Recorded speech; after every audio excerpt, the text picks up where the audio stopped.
শয়তান হজরত উমর রাজিয়াল্লাহ তাআলা আনহুকে দেখে ভয়ে পালিয়ে যেত অথবা মুখ থুবড়ে পড়ে যেত। আসুন শোনা যাক বিস্তারিত ঘটনা।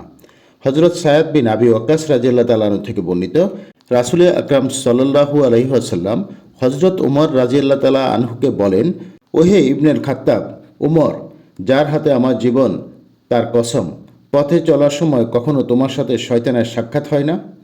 শয়তান তোমাকে এত ভয় করে যে তোমার পথ ছেড়ে অন্য পথে চলে যায়। অন্য এক রেওয়ায়তে হজরত বুরাইদা রাজিয়াল্লাহ তাআলা আনহু থেকে বর্ণিত, রাসূল আকরাম সাল্লাল্লাহু আলাইহি ওয়াসাল্লাম বলেছেন, হে ওমর, শয়তান তোমাকে ভয় পায়। হজরত আম্মাজান আয়েশা রাদিয়াল্লাহু তাআলা আনহা বর্ণনা করেন, রাসূল আকরাম সাল্লাল্লাহু আলাইহি ওয়াসাল্লাম বলেছেন, আমি জিন ও মানুষদের শয়তানদের দেখেছি ওমর থেকে ভয়ে পালাতে।